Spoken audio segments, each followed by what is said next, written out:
তো এইটো হৈছে ভিডিঅ' 9 আগৰ ভিডিঅ'কেইটা চাব আপোনালোকে যদি চোৱা নাই বিন্যাসৰ ওপৰত এতিয়ালৈকে মই 8টা ভিডিঅ' দিলোঁ এইটো 9 নম্বৰ ভিডিঅ'টো তো সব যে আজি 6.5 টো জুটটো ডিসকাস কৰিম কম্বিনেশন সো কম্বিনেশন কি মই আপোনালোকক আগতে কৈছিল যে কম্বিনেশন বিন্যাসৰ পুৰা উলটাটো বুলি ক'ব পাৰে সো মই সংজ্ঞাটো যদি কওঁ তেতিয়া হলে হ'ব যে সংজ্ঞাটো কিতাপত পাই যাব সো কিতাপত এনেৰে আছে যে কিছু সংখ্যক ভিন্ন বস্তুৰ পৰা এক নিৰ্দিষ্ট সংখ্যক বস্তু বাছি লৈ একোটা প্ৰকাৰে গঠন কৰা সাজনকে জোট বুলি কোৱা হয় আৰু বিভিন্ন প্ৰকাৰে গঠন কৰা সাজনকে কি বুলি কোৱা হয় বিন্যাস বুলি কোৱা হয় সো এটা সক ফাৰ্স্ট এটা জোট আৰু বিন্যাসৰ ওপৰত এটা সক মই আপোনালোকক বস্তু এটা কৈছো জোট আৰু বিন্যাস কোড বেলেগ হয় মানে ফাৰ্স্ট সক আপোনালোকৰ ঘৰত যেনিবা ধৰক বল তিনিটা আছিল সো এটা ৰঙা বল আছিল এটা নীলা আৰু এটা ক'লা বল আছিল ফাৰ্স্ট ধৰি লম এটো ক'লা বলটো এটো হৈছে ক'লা বলটো তাৰ পিছত এটো হৈছে ৰঙা বলটো আৰু এটো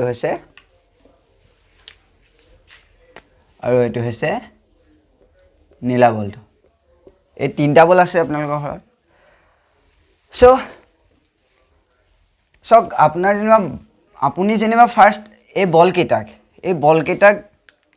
এনেদৰে সজালে এনেকে ফাৰ্স্ট যেনিবা ক'লাটো ৰাখিলে সেকেন্ড ৰঙাটো ৰাখিলে থাৰ্ডত ৰাখিলে নীলাটো তাৰ পাছত কিন্তু আপোনালোকৰ ভন্টি আহি যেনিবা ভাবিলে যে মই ৰঙাটোহে আগত দিম তেতিয়া ভন্টিয়ে ৰঙাটো আগত দিলে তাৰ পাছত দিলে ক'লাটো তাৰ পাছত দিলে কি দিব এতিয়া এই নীলাটো এনেৰে দিলে কিন্তু আকৌ আহিলে যে আপোনাৰ মা আহি পেলাই যেনিবা ভাবিলে মই নীলাটো আগত দিম সো নীলাটো আগত দিলে কি হ'ব নীলাটো দিলো তাৰ পিছত ইয়াত দিলো ৰঙাটো আৰু তেনেকৈ ইয়াত যেনিবা দিলে ক'লাটো এনেদৰে দিলে যেনিবা সেই এইটো হৈছে বিন্যাস বুলি কোৱা হয় ইয়াত কিমান এই তিনিটা বস্তুক আমি কিমান প্ৰকাৰে সজাব পাৰিলো 6 প্ৰকাৰে সজাব পাৰিল নাই এক বিন্যাস বুলি কোৱা হয় আৰু যদি আছে চাব সেইটো চাব যে বস্তু কেইটা আছিল তিনটা পাৰমুটেশন টো লিয়াছো আমি ইয়াৰ পৰা কিমান তিনি প্ৰকাৰে সজাব পাৰিম সো ফেক্টৰিয়েল মানে তিনটা বস্তুৰ পৰা তিনটা খালি স্থান আছে সো তিনটা এনেদৰে লৈছো so factorial 3 by factorial 3 minus 3 equal to কিমান হ'ব 1 হ'ব এফালে 6 হ'ব সো 6 প্ৰকাৰ হ'ল আৰু ওলাব যে চাব 6 প্ৰকাৰ আছে সো তাৰ পাছত এইটো কি বুলি কওঁ আমি বিন্যাস কি কম পাৰমুটেশন বা বিন্যাস এটো হৈছে বিন্যাস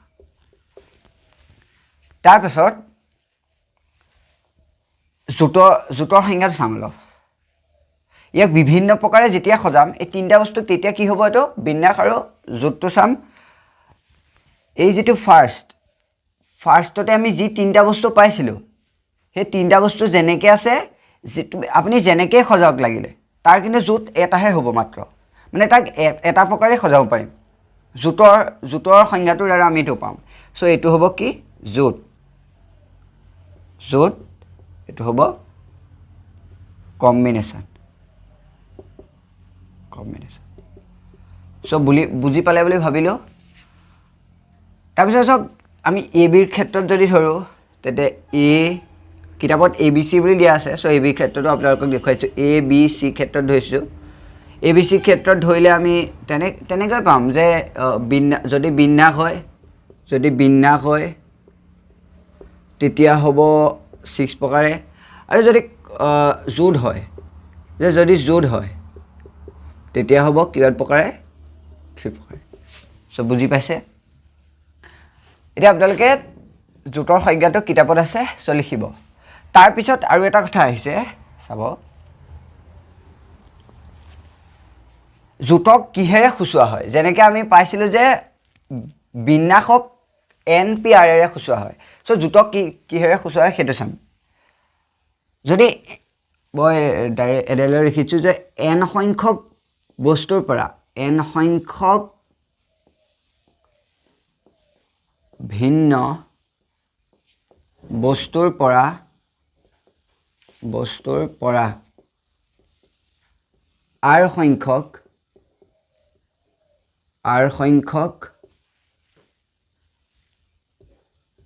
বস্তু বাছি লৈ পোৱা মুঠ জোঁট হ'ব জোঁট কিমান হ'ব জোঁটক কিহেৰে সূচোৱা হয় যে NCR মানে N কম্বিনেশ্যন R বুজি পাইছে না এইটোৰে সূচোৱা হয় চ' এইখিনি লিখিবৰ কাৰণে ভিডিঅ'টো পজ কৰি লওক তো এতিয়া আহিলোঁ 6.5.1 যেটো আছিলে উপবাদ্য 1 লৈ চ' এতিয়া চাওক যে n সংখ্যক উপবাদ্যটো চাওক যে n সংখ্যক ভিন্ন বস্তুৰ মাজৰ পৰা প্ৰতিবাৰত r টাকৈ লৈ গঠন কৰিব পৰা মুঠ জোঁটৰ সংখ্যা কি বুলি দিছে যে NPR আপোন কি দিছে ফেক্টৰিয়েল r মানে NPR বাই ফেক্টৰিয়েল চ' এতিয়া কি কৰিব বাৰু এইটো প্ৰমাণ কৰিম আমি কি হয় বস্তুটো চাম মানে এইটোতো প্ৰমাণ কৰিবলগীয়া কথাই নাই হ'লেও কিতাপত দিছে আমি প্ৰমাণ কৰি চাম প্ৰমাণ মই বেছিকৈ লিখা মেলা কৰি থকা নাই মই মাত্ৰ আপোনালোকক বুজাই দিবলৈ চেষ্টা কৰিছোঁ চ' ফাৰ্ষ্ট চাওক যে আমি n সংখ্যক ভিন্ন বস্তুৰ পৰা r সংখ্যক বস্তু লৈ গঠন কৰিব পৰা মুঠ জোঁট হৈছে NCRটো পালোঁ চ' সেই NCRক লেট NCRটো আছে বুলি ধৰি লওক let x equal to NCR বুজি পাইছে না মানে NCRটো আমি x বুলি ধৰিছোঁ চ' এতিয়া সেই x সংখ্যক ভিন্ন বস্তুৰ এইটো xটো বেলেগ বুলি ধৰক এতিয়া NCRটো পাহৰি যাওক আপোনালোকে x সংখ্যক ভিন্ন বস্তুৰ পৰা আমি r সংখ্যক বস্তু ল'ব পাৰোঁ নে নোৱাৰোঁ আমি r সংখ্যক বস্তু ল'ব পাৰোঁ তাৰপিছত যদি r সংখ্যক বস্তু ল'লোঁ xৰ পৰা চ' এতিয়া r সংখ্যক বস্তুক আমি সিহঁতৰ মাজতে সেই r সংখ্যক বস্তুৰ মাজতে মানে আমিতো NCRটোতো আমি xটোতো জোঁটহে কৰিলোঁ চ' আমি r সংখ্যক বস্তুটো অলপ এইটো যে জোঁট কৰি আছোঁ পাহৰি যাওক যে r সংখ্যক বস্তুক আমি কি কৰিম তেতিয়া সিহঁতৰ মাজত আমি ফেক্টৰিয়েল r ধৰণে সজাব পাৰিম মানে ফেক্টৰিয়েল r হ'ব চ' আমি r সংখ্যক বস্তুক বা r সংখ্যক ভিন্ন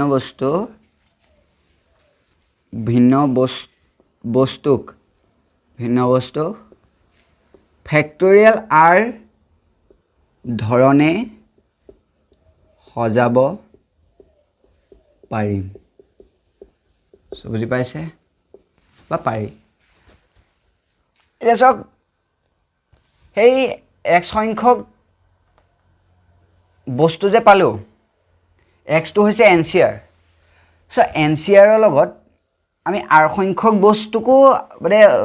বিন্যাস উলিয়াইছোঁ নাই মানে বিন্যাস মানে যিটো r সংখ্যক বস্তুক কিমান ধৰণে সজাব পাৰি ফেক্টৰিয়েল r ধৰণে সজাব পাৰি সেইটো উলিয়ালোঁ চ' এতিয়া xৰ লগত যেতিয়া r সংখ্যক ফেক্টৰিয়েল rটো পূৰণ কৰি দিম তেতিয়া আমি কি পাম এতেকে চ' x into factorial r equal to কি হ'ব NPR হ'বনে কিয় হ'ব চাওক যে x ইকুৱেল টু NCRৰ লগত যেতিয়া আমি ফেক্টৰিয়েল r পূৰণ কৰিম মই যে কৈছিলোঁ যে ABC মানে অকল ABCক অকল জোঁটৰ ক্ষেত্ৰত এক প্ৰকাৰহে কৰিব পাৰি, বিন্যাসৰ ক্ষেত্ৰত 6 প্ৰকাৰে। সেই 5টা যেনিবা আমি একৰ লগত পূৰণ কৰি দিছোঁ, বুজি পাইছেনে? বা বিন্যাসত 6 প্ৰকাৰে আৰু এই জোঁটত 1 প্ৰকাৰে, তেনেকুৱা ধৰণে বুজিব লাগিব কথাটো, বুজি পাইছেনে? চ' এতিয়া চাওক এক্সটো আমি ৰাইট হেণ্ড ছাইডত ৰাখিলোঁ, এক্সটো ৰাইট হেণ্ড ছাইডত ৰাখিলে কি হ'ব? NPR বাই কি হ'ব ইয়াত যে ফেক্টৰিয়েল R হ'ব, এইটো এইফালে গুচি আহিব। চ' NCR ইকুৱেল টু কি পালোঁ? NPR বাই ফেক্টৰিয়েল R, এইটো প্ৰমাণ কৰা হ'ল। চ' এতেকে PRO VED এইখিনি লিখিবৰ কাৰণে আপোনালোকে ভিডিঅ'টো পজ কৰি লওক, যদি বুজি নাপায় কমেণ্ট কৰিব। চ' এতিয়া আমি উপবাদ্য কিহত আছোঁ? 1ত আছোঁ। চ' উপবাদ্য 1ৰ আমি অনুসিদ্ধান্ত এটা চাম, তলতে পাব আপোনালোকে। অনুসিদ্ধান্তটো কি দিয়া আছে যে অনুসিদ্ধান্তটো উলিয়াব লাগে আমি। চ' NCR ইকুৱেল টু কি দিয়া আছে, আমি কি পাইছিলোঁ মানে NPR বাই কি পাইছিলোঁ আমি? Factorial R। চ' ইয়াৰ পৰা কি হ'ব চাব,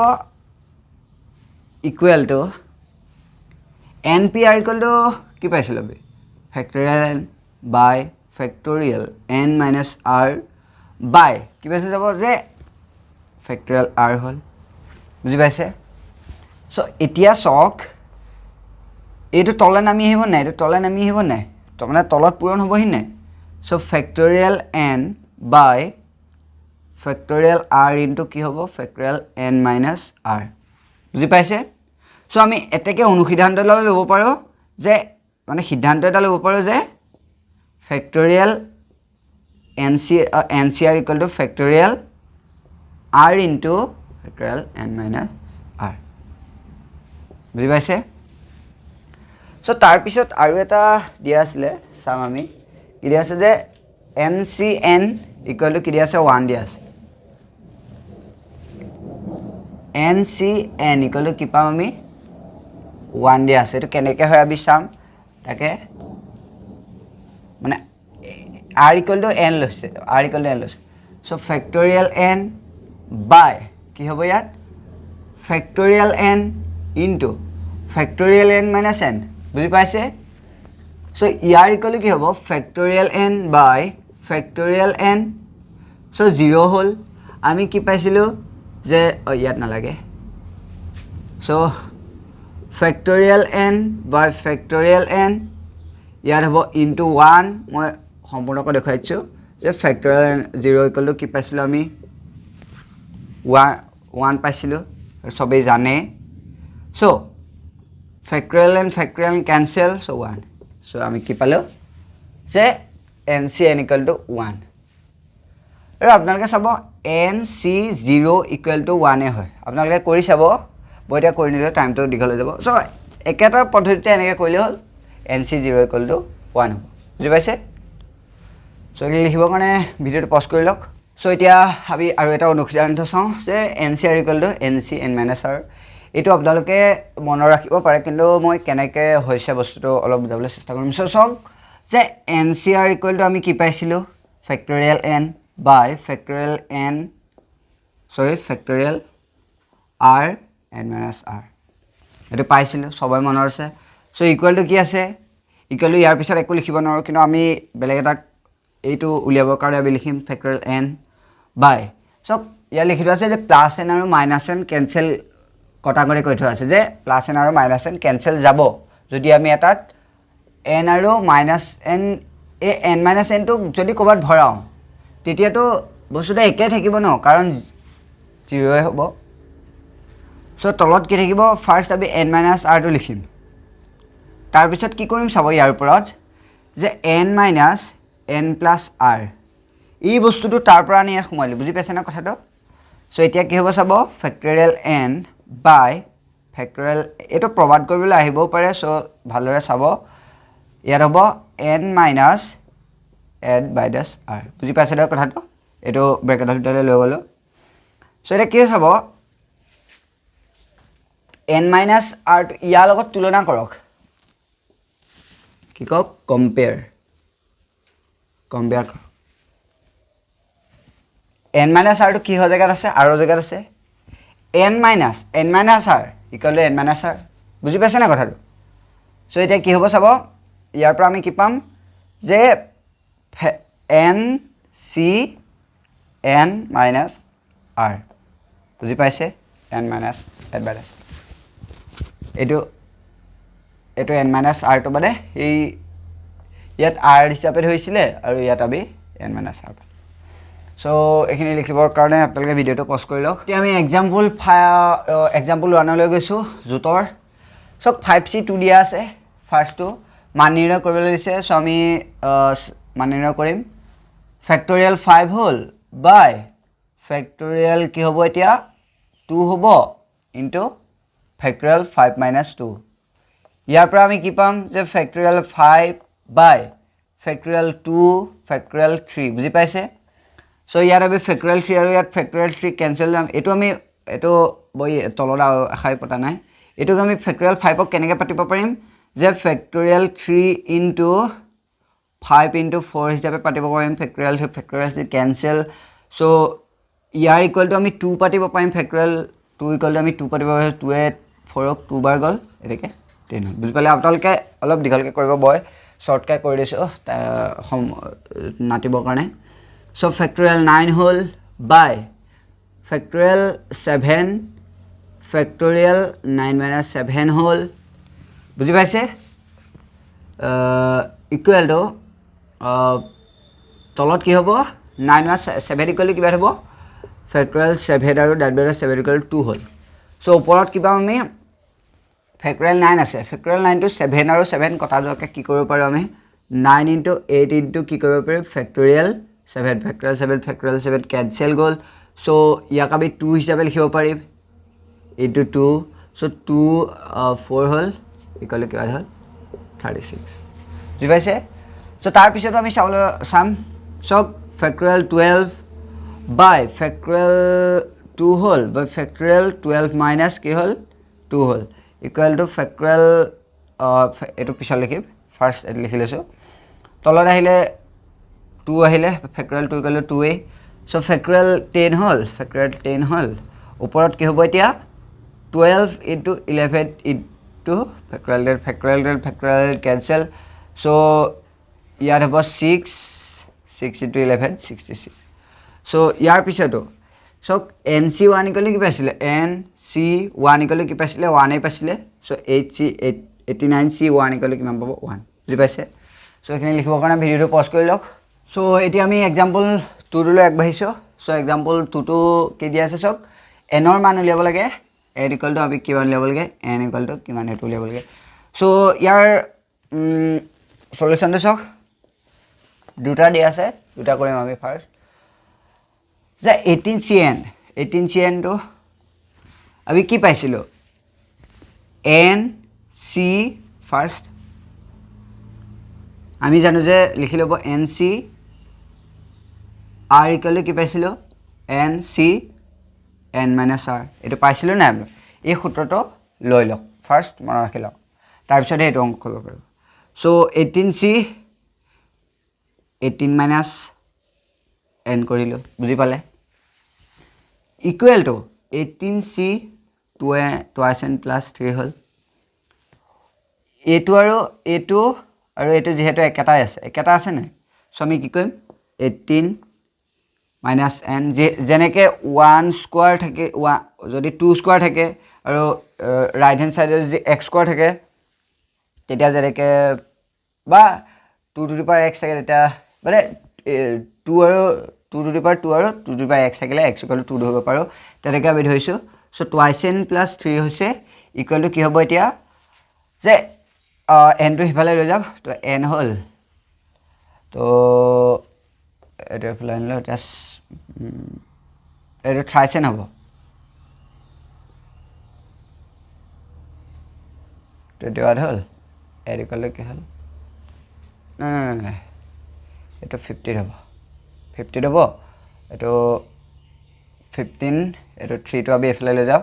3 ইকুয়াল কি হ'ব 5 বুজি পাইছে এইটো ইকুৱেল টু 5 ওলালে তাৰ পিছৰটো চাওঁ আমি যে NC12 আৰু NC8 দিয়া আছে সো আমি কি কৰিম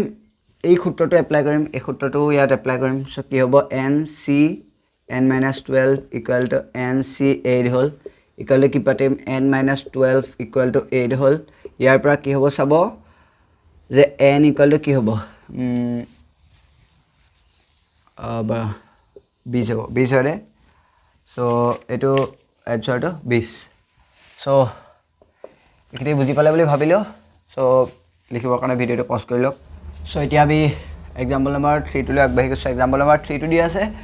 যে এনৰ কি মানৰ বাবে NCn NC2 NC3 সমান্তৰাল প্ৰগতিত থাকিব সো সক আমি সলিউশনটো চাম ফাৰ্ষ্টক সমান্তৰাল প্ৰগতিত এটা সংখ্যা থাকিব কেনেবা সংখ্যা থাকিবলৈ হলে কি হ'ব সেকেন্ডৰ পৰা ফাৰ্ষ্টৰ বিয়োগ হ'বলৈ বিয়োগ ইকুৱেল টু থাৰ্ডৰ পৰা সেকেন্ডৰ বিয়োগ মানে ইকুৱেল হ'ব লাগিব বুজি পাইছে সো লিখা নাই সো আপোনাক লিখিব NC2 বাইনাস কি হ'ব NC1 ইকুৱেল টু কি আছে NC3 Binance NC2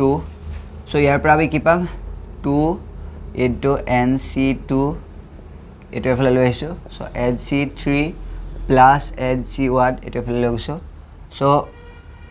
2 into NC2 ভাগিব পৰা এটা সূত্ৰ আছে সো সূত্ৰটো সক NC2 বুলি নহয় NC2 ইকুৱেল টু কি আছে n into n-1 by কি হ'ব ফেক্টৰিয়েল 2 বা NC3 হলে n into n-1 n-2 by 3 এটো হলে এটো মানে বুজি পাইছে তেনেকৈ বাহি থাকিব সো ইয়াত কি হ'ব n into n-1 by কি হ'ব ফেক্টৰিয়েল 2 ইকুৱেল টু কি আছে যে ফেক্টৰিয়েল NC2 আছে NC3 কি হ'ব বাৰু সো n into সেই সূত্ৰটো এপ্লাই কৰি দিব n-2 by কি হ'ব 6 ফেক্টৰিয়েল 3 হেইটো হ'ব 6 আৰু ইয়াৰ হ'ব 2 প্লাস NC1 ইকুৱেল টু হ'ল n তো মনত ৰাখিব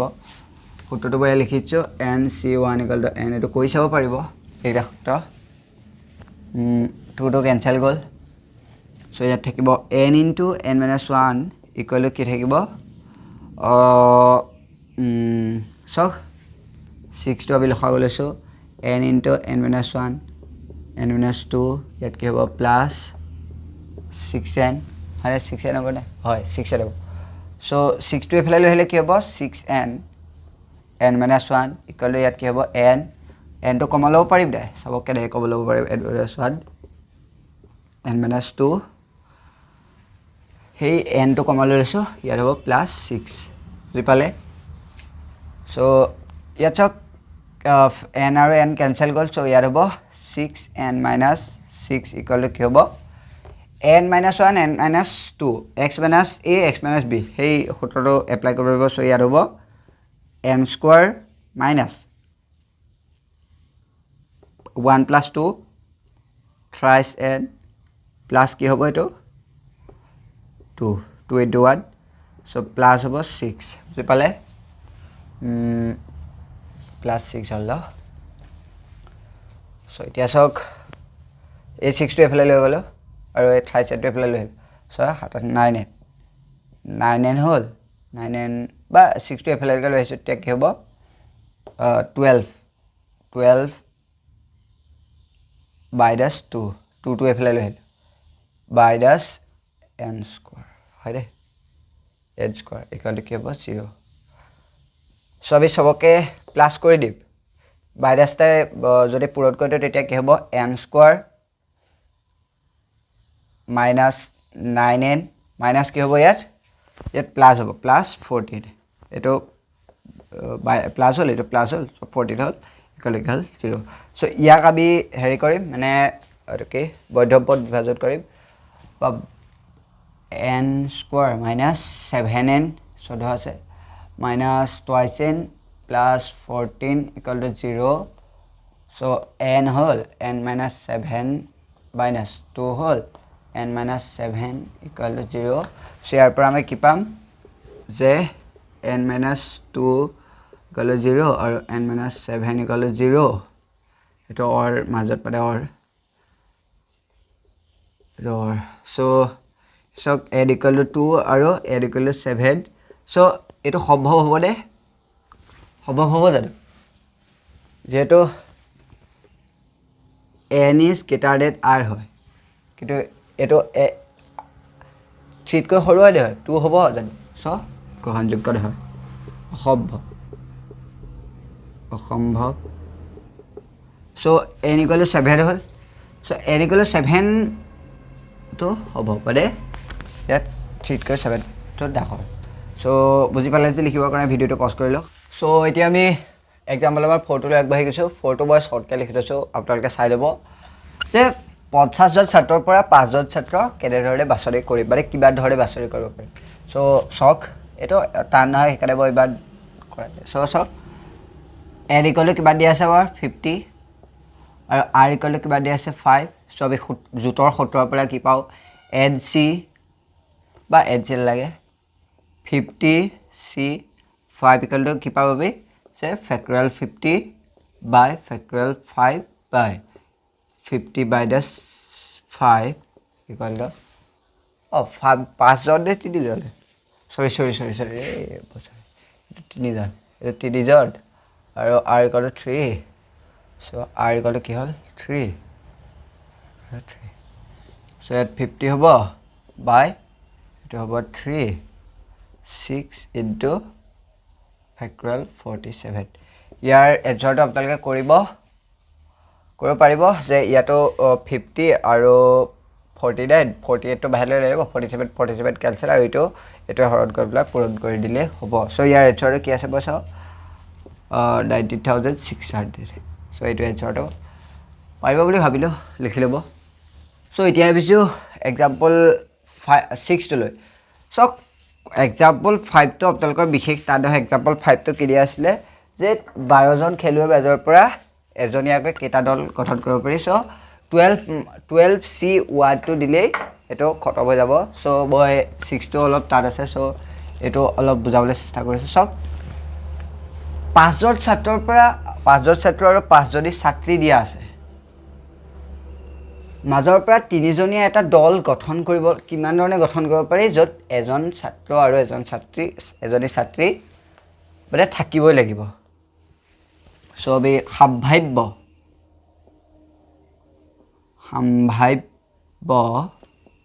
বাছনিৰ সংখ্যা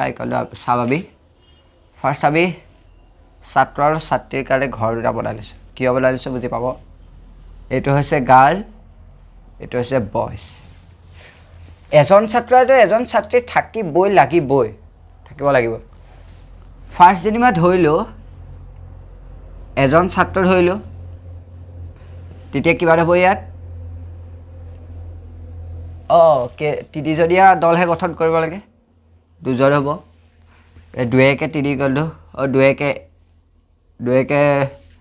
যোগ কৰিলে কিবা হ'ব 3 হ'ল তাৰ পাছত ছাত্ৰী যদি 2 ধৰো তেতিয়া ছাত্ৰ 1 হ'ব ইয়াত আমি আৰু ধৰিব পাৰো ইয়াত যদি একেবাৰে গাৰ্লে 3 ধৰি ইয়াত 0 হ'ব যদিহে ইয়াত দিয়া নাথাকিলে হেতেন যে ছাত্ৰও এজন থাকিব লাগিবই এটো নহব সো এতিয়া হ'ব এই দুটা আমি বাছনি সম্ভাব্য বাছনি এই দুটা সো ফাৰ্স্টৰ বাবে 5 জনী ছাত্ৰীৰ পৰা প্ৰথম আমি 5 জনী ছাত্ৰীৰ পৰা প্ৰথমতে আমি কিবা কৰিব পাৰিম 5 জনী ছাত্ৰীৰ পৰা 5 জনী ছাত্ৰী আৰু 5 জন ছাত্ৰৰ পৰা 3 জনীয়া এই 3 জনীয়া এটা দল গঠন কৰিব পাৰিম এটো লিখিব ইকুৱেল টু কি হ'ব ফাৰ্স্ট 5 জনী ছাত্ৰীৰ পৰা এজনী গাৰ্ল লৈছো হনে এজনী ছাত্ৰী লৈছো 5c1 হ'ল ইনটু 5 জন ছাত্ৰৰ পৰা দুজন লৈছো ফাৰ্স্টতে সো 5c2 হ'ল প্লাস কি হ'ব 5 জনী ছাত্ৰীৰ পৰা দুজনী ছাত্ৰী লৈছো 5c2 হ'ব সো তাৰ পিছত কি হ'ব 5c1 ইনটু হ'ব 5c1 So 2 into 5c1 into 5c2. So ইয়াৰ বস্তু চাব 5 এটো কি হ'ব 5c1 ইকুৱেল কি হ'ব 5 এ হ'ব into 5 into 5 minus 1 by কি হ'ব 2 এটো সূত্ৰটো পাইছিলো যেহেতু আমি 10 into কি হ'ব 5 into 4 by 2 whole ইকুৱেল কি হ'ব 10 বা এটো 5 whole 5 into 20 whole ইকুৱেল কিমান হ'ব 100 সো বুজি পালে বুলি আশা কৰিলো সো এই বস্তুটো ভালকৈ বুজি পাব লিখিবৰ কাৰণে ভিডিওটো পজ কৰি লওক সো এতিয়া আমি এক্সাম্পল 7 টো লৈ আগবাঢ়িছো এক্সাম্পল 7 টো কি আছে চাব যে 14 জনীয়া এটা খেলুৱৈৰ দলৰ সম্পূৰ্ণ প্ৰশ্নটো কিতাপ পঢ়িব মই কৈ দিছো যে 14 জনীয়া এটা খেলুৱৈৰ দলৰ পৰা 11 জনীয়া এটা দল গঠন কৰিব লাগে 11 জনীয়া এটা দল গঠন কৰিব লাগে যদি এজন বিশেষ খেলুৱৈ সদায় থাকে আৰু সেকেন্ডত দি আছে এজন নিৰ্দিষ্ট খেলুৱৈ সদায় নাথাকে সেটা কি হ'ব প্ৰথমটো কৰিম n ইকুৱেল কিবা দি আছে 14 জন সো লিখিম n equal to 14 r equal কিবা দি আছে 11 আৰু k ইকুৱেল কিবা দি আছে আমাক 1 কিয় 1 হল k ইকুৱেল টু যে বিশেষ আমি যে আগত সূত্ৰটা পাইছিলো সো এজন বিশেষ খেলুৱৈ সদায় থাকে থকাৰ বাবে সূত্ৰটো কি আছিল n এভৰেজ k বা এটো নালাগে এটো এই সূত্ৰটো নালাগে সূত্ৰটো বাদ দিও আপোনালোকে ফাৰ্স্ট 14 জন খেলুৱৈ আছে এডেৰে 1 2 3 4 5 6 7 8 10 10 11 12 13 এই 14 জন খেলুৱৈ আছে এই 14 জন খেলুৱৈৰ পৰা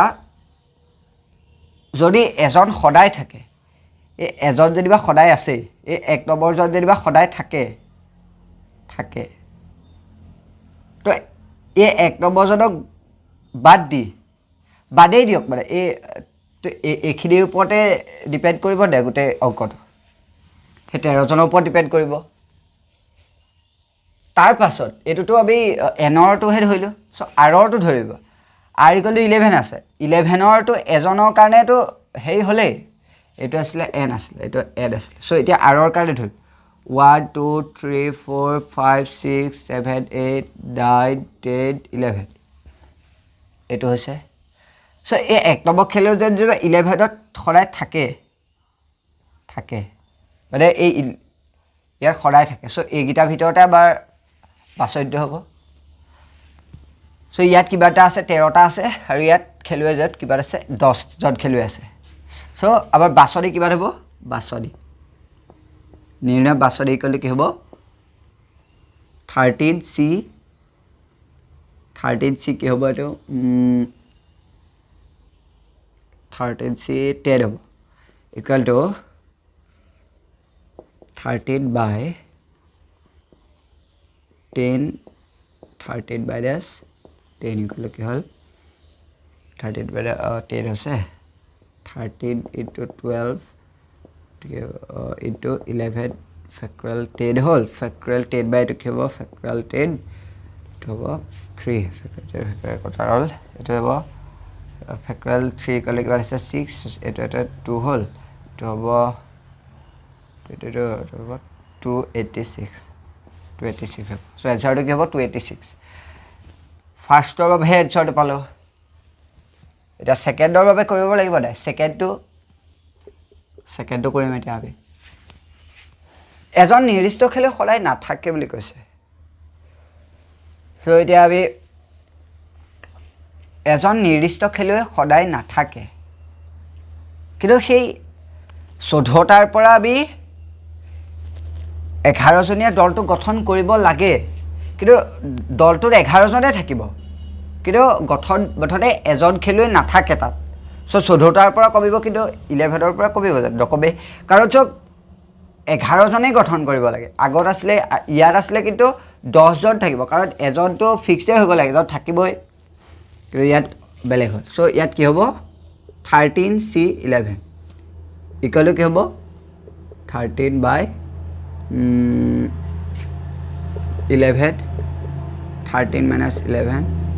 এইটো হ'ব 13 into 12 into factorial 11 into কিমান হ'ব 2 হ'ল সো এটোটো গ'ল সো এটো কেনসেল গ'ল ইয়াত হ'ব কিমান হ'ব 6 হ'ল সো এটো কি হ'ব 78 সো এনসাৰটো হ'ব 78 সো আপোনালোকে বুজি পালে বুলি ভাবিলো সো পজ কৰি ল'ব ভিডিওটো লিখিবৰ কাৰণে সো এতিয়া আহিলে এক্সাম্পল আমাৰ 8 টো এক্সাম্পল আমাৰ 8 টো সক ভালদৰে চাব এটো অলপ তাত আছে যে 6 জন শিক্ষক আৰু 4 গৰাকী শিক্ষয়িত্ৰীৰ মাজৰ পৰা এখন 5 জনীয়া কমিটি গঠন কৰিব লাগে য'ত এজনী শিক্ষয়িত্ৰী থাকিব লাগিব প্ৰতিখন কমিটি যিমান গঠন কৰিম প্ৰতিখন কমিটি এজনী শিক্ষয়িত্ৰী থাকিব সো সলিউশনটো চাব বেছি টান নহয় মন দিলে পাৰিব সম্ভাব্য বাছনি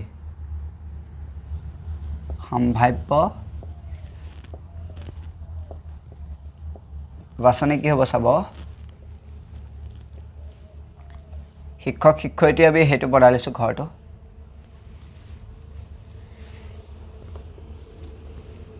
এক হল দুই হল এটো অলপ ঢাকে দিছে এক হল দুই এটো হ'ব শিক্ষক সো শিক্ষক এটো হ'ব শিক্ষয়িত্ৰী বা ফাৰ্স্ট আমি শিক্ষয়িত্ৰীটো দিম কাৰণ শিক্ষয়িত্ৰীটো বেছি দৰকাৰী হ'ব শিক্ষয়িত্ৰী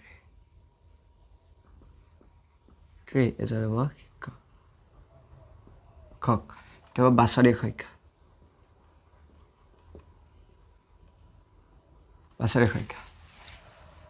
সো এতিয়া চাওক ফাৰ্স্ট আমি এজনী শিক্ষয়িত্ৰীক ল'ম যেহেতু তাতকে তললে যাব না এজন থাকিব লাগিব সো এজনী শিক্ষয়িত্ৰীক ল'লে কি হ'ব তিনিজন শিক্ষক থাকিব 5 জনীয়া কমিটি সো 4 জন শিক্ষক থাকিব সো বাছনি কিমান হ'ব আমাৰ 4C1 ইনটু কি হ'ব 6 জন শিক্ষক দিয়া আছে ন 6 জন শিক্ষক 4C1 ইনটু 6C4 হ'ব বুজি পালে তো বেলেগ এটা হৈ গ'ল তাৰ পিছত দুজনী শিক্ষয়িত্ৰী লৈছো তিনিজন শিক্ষক হ'ব 4C2 ইনটু 6C3 হ'ব এটা বেলেগ হ'ল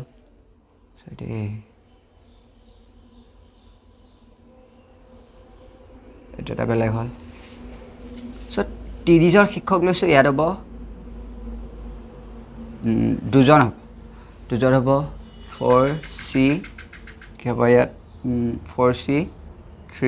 ইনটু 6C2 হ'ব এটো হ'ল তাৰপিছত ইয়াত ল'ব আমি 4 জন ইয়াত ল'ব এজন সো ইয়াত কি হ'ব 4C4 ইনটু 6C1 তাৰ পিছত আমি বনাব পাৰিম নে নোৱাৰিম ইয়াত যদি 5 জন দিও ইয়াত 0 হৈ যাব হয়নে কিন্তু হেটো আমি দলম হেটো আমি ল'ব নোৱাৰো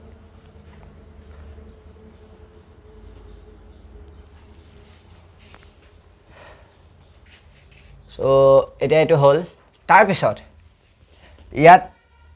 এনসাৰটো এটো মই বুজাবৰ কাৰণে আপোনালোকক কৈ দিছো সো কিতাপটো এখিনি দিয়া আছে সো এনসাৰটো আপোনালোকে পাৰিব সো মই অকল কৰি দিছো অলপ হেতু বাছনি হয় কিমান হ'ব 4C1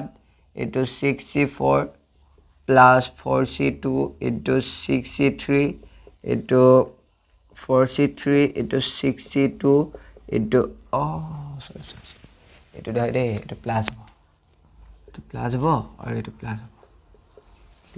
ei gita eto hoise 4C4 into 6C1 so eto apnaloke kitapot dia ase bhalo eto koribo paribo boli hichu yar answer ki ase 246 eto olop দিঘলে যাব সময়টো বহুত দেৰি হৈছে সো মানে হ'ব এটো কৰিলে এটো লিখি লব সো এতিয়া চাওক কোৱেশ্চন এক্সাম্পল 10 টো আগবাঢ়িছো সো 10 টো অলপ মানে তাত আছে টান নহয় মানে বস্তুটো অলপ লজিক আছে সো আপোনালোকে ভালদৰে চাব চাওক এটা অষ্টভুজৰ বিন্দুবোৰ সংযোগ কৰি দিলে গঠন কৰিব পৰা ত্ৰিভুজৰ মানে গঠন কৰি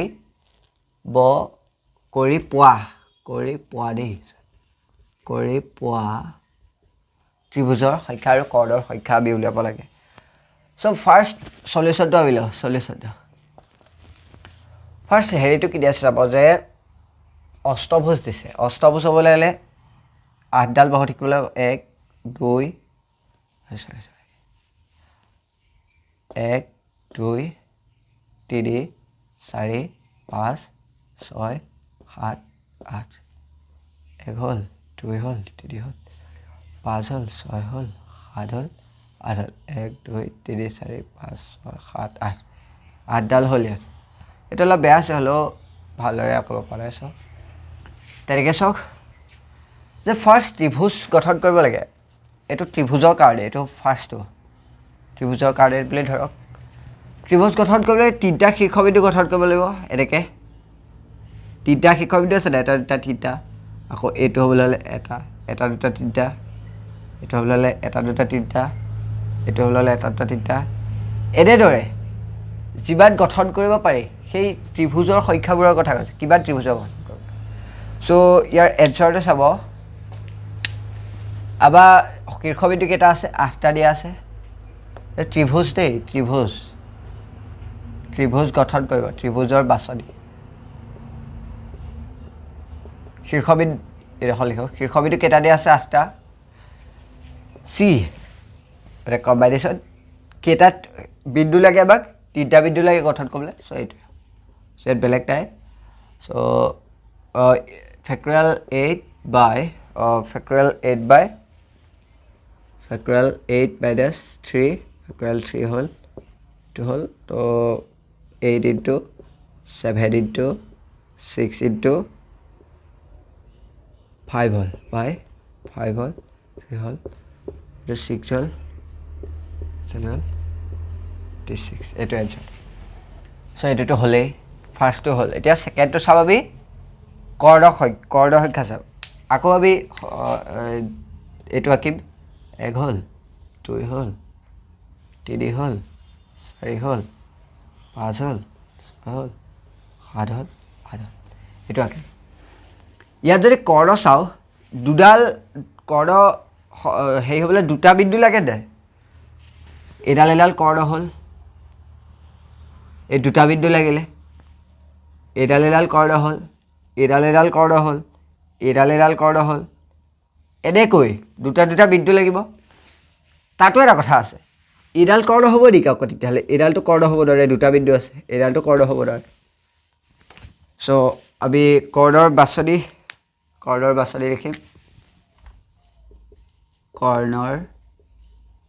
বাছনি এইটো মানে ছেকেণ্ডটো বুলি লিখিছোঁ কৰ্ণৰ বাছনি ক'লে কি হ'ব 8C কি হ'ব এইটো 2 হ'ব কিন্তু তাতো এটা কথা আছে মই যে ক'লোঁ এই দুটা সংযোগ কৰিলে সেইটোতো কৰ্ণ হ'বগৈ চ' 8টা বিন্দু আমি মাইনাছ কৰি দিম চ' ইয়াৰ পৰা এনচাৰটো কি পাম আমি 20 এইটো উলিয়াব পাৰিব বুলি ভাবিছোঁ চ' বুজি পালে বুলি আশা কৰিলোঁ লিখি ল'ব চ' এতিয়া আমি উপপাদ্য 2টো কৰিবলৈ আগবাঢ়িছোঁ উপপাদ্যত 2টো কি দিয়া আছে চাওক NCR plus NCR minus 1 equal to N plus 1 CR চ' এইটো প্ৰমাণ কৰিবলৈ হ'লে আপোনালোকে কৰিম এতিয়া আমি প্ৰমাণ অলপ টেকনিক খবৰ বুলিব চাওক ফাৰ্ষ্ট NCR আছে NCRটোক আমি ভাগি দিয়ক তেতিয়া কি হ'ব ফেক্টৰিয়েল n বাই ফাৰ্ষ্ট লেফ্ট হেণ্ড ছাইডটো লৈছোঁ ফেক্টৰিয়েল r বাই এইটো কি হ'ব n মাইনাছ r প্লাছ কি হ'ব factorial n by factorial r minus 1 ইয়াত কি হ'ব n মাইনাছ r প্লাছ 1 হ'ব বা r মাইনাছ 1কে ব্ৰেকেটৰ ভিতৰত লিখি দিওঁ চ' ইকুৱেল টু কি হ'ব ফেক্টৰিয়েল n বাই rটো বাহিৰলৈ আমি লৈ আহিছোঁ rটো বাহিৰলৈ লৈ আহিলে r মাইনাছ 1 হ'ল কিয় লৈ আহিছোঁ গম পাব এইটো r মাইনাছ 1 আছে কাৰণে চ' ইয়াত হ'ব n minus r plus factorial n বাই ইয়াত হ'ব r মাইনাছ 1 হ'ল তাৰপিছত এইটো হ'ল n মাইনাছ r প্লাছ 1 হয়নে হয় চ' ইয়াত হ'ব ফেক্টৰিয়েল n বাই r মাইনাছ 1 ইয়াত হ'ব n মাইনাছ r চ' প্লাছ ইয়াত হ'ব n by factorial r minus 1 মই স্পীডত কৰি গৈছোঁ বুজি পাইছে চাগে চ' n মাইনাছ r প্লাছ 1টো বাহিৰলৈ লৈ আহিলে কি হ'ব উলিয়ালে কি হ'ব ইয়াত থাকিব n মাইনাছ r থাকিব চ' ইকুৱেল টু কি হ'ব factorial n by factorial r minus 1 factorial n minus আৰটো আমি কমন ল'ব পাৰিমনে চ' কমন ল'ব পাৰিলে কি হ'ব ইয়াত 1/r থাকিব প্লাছ কি থাকিব 1 কি থাকিব কি থাকিব n মাইনাছ r প্লাছ 1 থাকিব চ' এইটোৰ পৰা আমি কি কৰিব পাৰিম চাব যে factorial n by factorial r minus 1 টো এইটো থাকিলেই চ' ইয়াত থাকিব n মাইনাছ r থাকিলে চ' ইয়াত হ'ব r into n minus r minus 1 আমি লসাগু লৈছোঁ চ' লসাগু ল'লে ওপৰত কি আহিব আবাৰ চ' r কেনচেল কৰি ইয়াত আহিব n মাইনাছ r প্লাছ 1 আহিব আৰু ইয়াত কি হ'ব প্লাছ এইটো কেনচেল গ'ল চ' এইটো r আহিব so' plus r minus r cancel গ'ল এইটো কি n প্লাছ r আহিব n প্লাছ r আহিব চ' ইয়াৰ পিছৰ ষ্টেপটো চাওক n factorial n by factorial r minus 1 by n minus r ইয়াত কি হ'ব চাব যে n plus 1 by r into n minus r plus 1 so' ইয়াত হ'ল ইকুৱেল বুজি পাইছে এইটো ইয়াত কি কৰিছোঁ মই বুজি পাইছেনে চ' তাৰপিছত চাওক এইটো ইয়াত পূৰণ কৰিলে কি হ'ব n প্লাছ 1 মানে ভিতৰলৈ লৈ আহিলে কি হ'ব সেইটো সুধিছিলোঁ চ' এইটো আমি ইয়ালৈ লৈ আহিম ভিতৰলৈ আগৰ দৰে লৈ আহিম আকৌ এইটো আমি ইয়ালৈ লৈ আহিলে কি হ'ব n মাইনাছ r প্লাছ 1 চ' এতিয়া কি হ'ব n প্লাছ 1 বাই তলত কি হ'ব factorial r by factorial n plus 1 minus r সেই n প্লাছ 1 মাইনাছ r সেইকাৰণে কৰিলোঁ বুজি পালে তো ইয়াত কি হ'ব n প্লাছ 1 ইয়াত আছে n r n minus r বুজি পাইছিলে চ' n c r এইটো আছে ইকালে কি হ'ব r h s চ' বুজি পালে বুলি ভাবিলোঁ চ' ইবাৰ টান নহয় আপোনালোকে ভালদৰে মন দিব তেতিয়া পাৰিব বিন্যাসৰ য'তো ইমান টান নহয় বাৰু চ' এইখিনি লিখি লওক চ' এতিয়া চাওক আমি এক্সাম্পল 2 1 আগবাঢ়িছোঁ হেৰিয়ৰ এইটো পাব তাতে পাব এক্সাম্পল 1টো so' n c r plus 2 into n c r minus 1 n c r minus 2 equal to n plus 2 c r বুলি প্ৰমাণ কৰিব লাগে চ' আমি প্ৰমাণটো কৰিম এতিয়া চ' আমি ফাৰ্ষ্ট কি ল'ম l h s equal to l h s ল'ম n c r plus 2 n c r minus 1 আছে আমি ইয়াক ব্ৰেক কৰিলে কি হ'ব ভাঙিলে কি হ'ব n c r minus 1 plus n c r minus 1 plus n c r minus 2 হ'ল এইটো হ'ল বস্তুটো এইটো ব্ৰেক কৰিলোঁ চ' ইয়াত কি হ'ব n c r মাইনাছ 1 ইয়াত আমি সূত্ৰ এটা প্ৰয়োগ কৰিব পাৰিম না অলপ আগত পাইছিলোঁ এইটো কৰি দিলোঁ সূত্ৰ এটা প্ৰয়োগ কৰিব পাৰিম নে নোৱাৰিম পাৰিম চ' কোনটো সূত্ৰ কৰিম ইয়াৰ আগত যে সূত্ৰ এটা কৰিছিলোঁ কি আছিলে n c r plus n c r minus 1 equal to কি পাইছিলোঁ আমি r মাইনাছ 1 ইকুৱেল কি পাইছিলোঁ আমি n প্লাছ 1 c r এইটো পাইছিলোঁ এই সূত্ৰটো আমি ইয়াত প্ৰয়োগ কৰিম চ' প্ৰয়োগ কৰিলে কি হ'ব যে n প্লাছ 1 c r হ'ল ডাঙৰটো এইবিলাক বাদ দিয়ক চব ডাঙৰটো ল'ব লাগিব আপুনি সৰুটো নহয় ডাঙৰটো প্লাছ ইয়াতো ডাঙৰটো ল'ব ডাঙৰটো কি আছে r মাইনাছ 1 আছে আৰতকৈ এক আপোনালোকে ভাবিব পাৰে যে r মাইনাছ 2টো ডাঙৰ কিয় ডাঙৰ হ'ব কৈছোঁ যে আৰৰ পৰা 1 বিয়োগ কৰিলে ডাঙৰ মানে 2ৰ পৰা 1 বিয়োগ কৰিলে ইকুৱেল টু যিটো ওলাব সেইটো ডাঙৰ নে 2ৰ পৰা 2 বিয়োগ কৰিলে 0 ওলাব সেইটো ডাঙৰ নিশ্চয় এইটো ডাঙৰ চ' এইটো হ'ব n plus 1 c r minus 1 এতিয়া আকৌ ইয়াৰ মাজত কৰিব পাৰিম এই দুটাৰ মাজত আমি কৰিব পাৰিম ৰে চব ভালদৰে চাওক r আৰু r মাইনাছ 1 আছে চ' n প্লাছ 1 প্লাছ মানে n প্লাছ 1 c এইটো হ'ব r ডাঙৰটো লৈছোঁ চ' n প্লাছ 2 c r বুজি পালে নহয় এইটো এটাকে r s s বুজি পালে বুলি ভাবিলোঁ চ' লিখি ল'ব এইখিনি চ' এতিয়া আমি ইয়াৰ কলটো কিমান ল'ব লাগে যে 15c9 15c6 মাইনাছ 15c7 এইটো উলিয়াব লাগে ইয়াৰ বানটো উলিয়াব লাগে চ' বানটো আমি উলিয়াম চলিউশ্যন বেছি টান নহয় ভালদৰে চাব 15 প্লাছ 1 9 আছে যিহেতু ডাঙৰটো এইটো সূত্ৰ এটা খাই যাব নিজে বুজি পাইছে নহয় চ' c এইটো কি হ'ব 9 হ'ব যেটো ডাঙৰটো খাব মাইনাছ এটা ব্ৰেকেটৰ ভিতৰত খুব লাগিব 15c 6 প্লাস আৰু 15 16 দে 50 সৰি এটো 50 আছিলে 50 হয় 15c7 এটো হল এটা চাব 16c9 মাইনাছ ইয়াতো এটা সূত্ৰ খাব যে 15 plus 1 c7 হ'ব so 16c9 minus কি হ'ব এটো minus কি হ'ব এটো 16c7 so এটা সূত্ৰ আসলে না যে add c r equal to nc n minus r এই সূত্ৰটো পাইছিলে so এই সূত্ৰটো ইয়াত এটা খাব কেনে খাব চাব যে 16c 16 minus 9 minus 16c7 আপোনালোকে এটো বেলেগকে কৰিও পাব কিন্তু এনেকে কৰিলে কি সহজ হ'ব কৈ দিছো 16c7 minus 16c7 so এটো ক্যান্সেল গল বুজি পালে সহজ হৈ গ'ল বস্তু ইয়াত যদি আপুনি ভাগিলে তেতিয়া অলপ ডাঙৰকে হলতেন সো এতিয়া সহজ হৈ গ'ল সো আজি বাদখিনি আছিলে আমি ইয়াৰ পিছত 6.4 এক্সাৰসাইজ ডিসকাস কৰিম সো এটো আসলে ভিডিও 9 টো আগৰ ভিডিও গিটা চাব এইগিটাত আৰু তেতিয়া ভালৰে বুজি পাব সো এখিনি লিখি লব সো আজিলৈ ইমানেই ধন্যবাদ